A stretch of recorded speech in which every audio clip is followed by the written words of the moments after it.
All right, I got a hopefully quick video for you today on these new Aputure lights. Aputure sent these two panels to me, the P60C and the P60X. And normally I would try to do a bit of a deeper dive on these lights, but I just don't really have enough time. The embargo for these lights is sandwiched between two other embargoes that are for big products that I know you guys also care about. But Aputure's been great to me, so I still want to give them a little bit of exposure on these products because I think they're great. So I've already been testing this P60X, which is a bicolor panel, and I haven't really used the P60C too much. I just took it out of the box to make sure that it worked as claimed. So we'll go over a couple of the specs. I'll tell you which specs I validated, and I'll also show you some of the footage that I captured using this light because I took it to my home office and shot with it a little bit there. And shout out to Lindsay over on the Zoom. Big thanks to her. So both the lights come with the same accessories. As you can see, there's a softbox attached to this one, which is a lot better than the previous Easy Box, whatever it was called. So that's the panel, and this is the little box here. It just elastics on, so it's much easier to get on. I don't know if you remember, the other one you used to have to like attach these rods and then build the whole rod out, and it didn't even do a very good job. This one does a better job, but still not super convincing. And you'll see in the footage example that I think using just an umbrella is probably still the way to go, but I'm glad that they included this. And if you combine them together, you get a really great look. So speaking of umbrellas, the head that these are coming with now is so much better, and the umbrella holder is right in here, and it's on the proper top half of it, so it tilts with the light, so it's great. So you can just use a really cheap modifier, and these lights actually look pretty darn good. Again, I'll show you that footage. One accessory difference is that these older lights came with the, the Aputure remote. Remember the old faithful Aputure remote? This one does not. This is purely on the Sidus Link app. Aputure's obviously switching everybody over to that app. This works on that.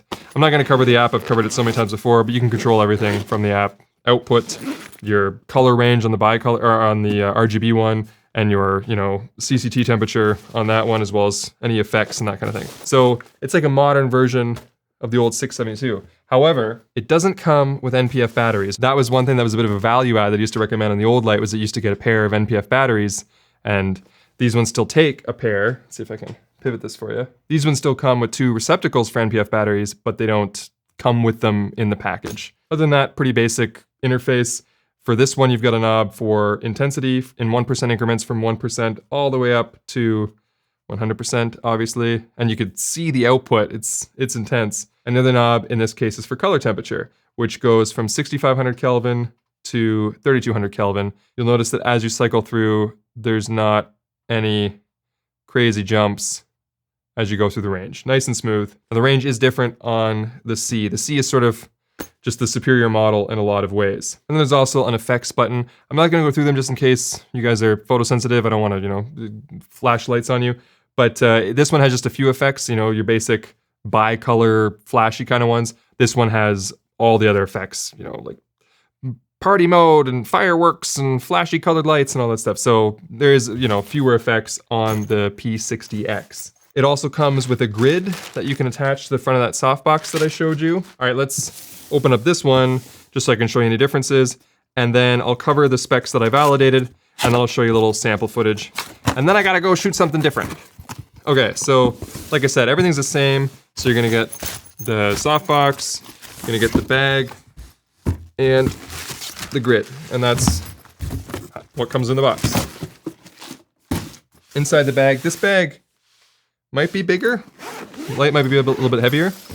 So we've got the power brick, the cord that goes from the brick to the mains power, and then again, one of these heads. Now, something I wanted to check was if the power bricks are the same, like if you can mix them up if you had both lights, or if that's a problem. Output, 15 volt, 6 amps for 90 watts, 15 volt, 6 amps, 90 watts. They seem like they're the same power brick, so I think you should be able to interchange them. And they've also made it so that the plug here is a locking type, so it doesn't come undone, which I actually have had happen to me a couple times on the 672. One of the biggest problems with the 672 as well was the way that this connected to the light. It didn't have sort of this locking mechanism. It was like an old like DIN style power connector that just went into the light and was kind of just dangling there. So these, you can see, are underneath now, which is great, and they're the locking type. So even if you do give them a good yank, you don't have to worry about snapping it out of your light or breaking it. So really just build quality improvements all the way across the board. Nothing to complain about there. You can see this one is definitely bigger and it's heavier in my hand than the X. It's got a different setup on the front. This one, you can actually see the diodes, and this one has more frosting there. And then the interface is a bit different as well. So on this one now, you can see you've got your intensity over here. Same thing, 1% from 0 up to 100. But then you've also got your CCT over here. This one has a greater range now. We can go all the way to 7,500 Kelvin and all the way down to 2,500 Kelvin. Put it back at 5,600. And then we have a green magenta adjustment, which is quite nice if you need to, match with the lights, or if it greens up over time or something, you've got control for that. And then we've got a light mode button here that if we press in, we can switch between CCT, which we were on, to HSI, that's your color changing mode, the effects, different gels, which is nice. So let's go into HSI. And then now the control switch, where this one is your hue. This is my favorite way for RGB. I prefer HSI over actual RGB. So you switch your hue. So if we want to put on 285, which is normally what I use for my purple lights. And then this is the saturation knob now, the S. So we can turn that all the way down, and then it should be less and less purple as we go. That one seems to have a bit of a curve to it. And then your intensity knob is still your intensity knob. And now if we go in the menu here, this one has fan mode, which is either smart or medium. And I'm gonna put it on medium so that you can hear the fans.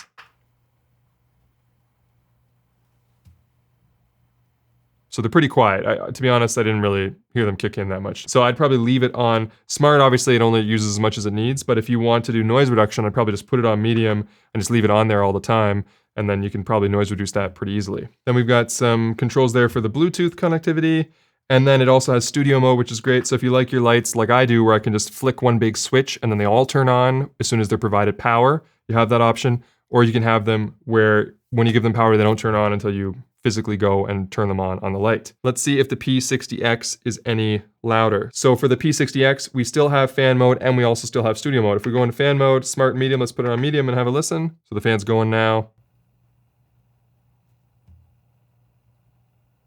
It's still really, really quiet. So I don't think that's gonna be an issue at all. Again, you could probably just leave it on medium. All right, just for fun, I put it on party lights, 3%. So we have a 3% party lights going on in the background there. So the color accuracy between the two lights is actually pretty similar. And what I like about Aputure is that they've started doing a lot more metrics for color accuracy, which I really like. I made a video not that long ago talking about all the different metrics using Sekonic and which ones are better. But you don't have to worry about it with Aputure because they give you all of them. So you got a CRI of greater than 95, a TLCI of 96 plus. They've got the TM30 in here, which is getting a 94 and a 103 respectively. And SSI is 83 for tungsten and 74 for daylight. And I got, these results were accurate within a margin of error when I tested them with the C800. So I approve of those numbers. And yeah, the max power output on these is 60 watts, hence why they're P60s. And the P60C is an RGB WW panel that's rated for 50,000 hours. And then as far as output, at 1 meter, just no softbox or anything, we'll go with 5,600 Kelvin for the measurement. You're getting 5,900 lux, which is so much more powerful than they used to be, like the 672. The P60X, on the other hand, at 5,600 Kelvin at 1 meter is 5,070 lux. So similar, but again, a little bit less powerful. So when it comes to color accuracy, both panels are actually really similar. They're quite similar in a lot of ways. The build quality is the same, design idea is the same. The P60C basically just a little bit bigger, a little bit brighter, and it obviously offers you full color because it's an RGB WW panel. But it also costs $100 more. Again, I think it's worth it because it has more versatility, but if you just need a basic bicolor light, this is the best sort of offering for the money that Aputure has right now, in my opinion. And I think you'd be surprised with the output. And let's actually jump to the shot that I set up in my home office where I used only this light to record a follow-up video on a computer. And I was impressed with how it looked when I just stuck the umbrella in front of it.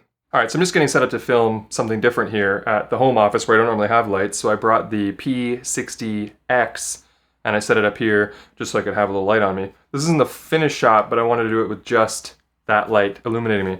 I have the softbox on it that it came with, but no grid and nothing else. I'm gonna switch over to the umbrella in a minute because I do find this a little bit, it's contrasty, it's intense, it's a bit spotty, and it's contrasty.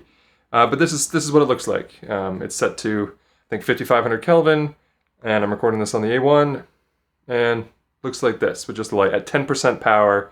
And I think I'm at f2.8 on the lens, 3200 ISO maybe, and this is what we've got. Okay, now I'm gonna put on the umbrella. All right, so now we're back with the umbrella on, and I had to turn the light up to 25% to get, I think, a similar exposure.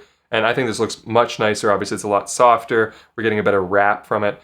And the light between me and the environment isn't so contrasty now. And what's great is that you can actually leave the softbox on, which helps control that spill, because usually if you have a panel and an umbrella, you get that side spill.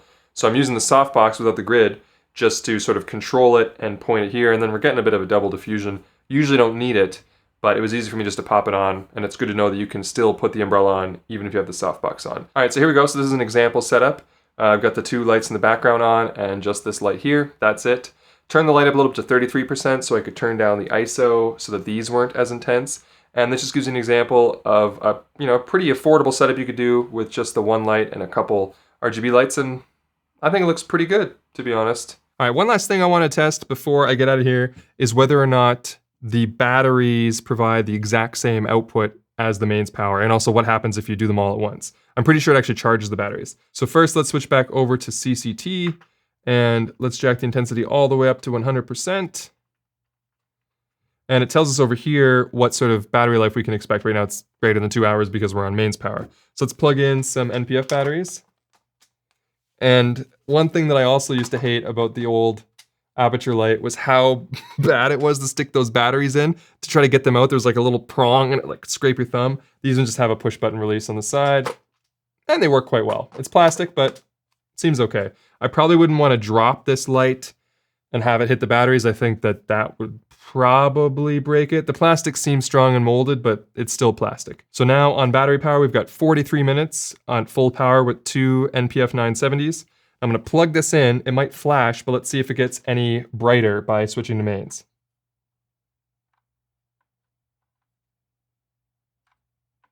The output's exactly the same. So 43 minutes on two batteries, that's not too bad. I'll give you an idea if you go a little bit lower intensity. Sorry, one more flicker on this. At 33%, we're getting greater than 2 hours.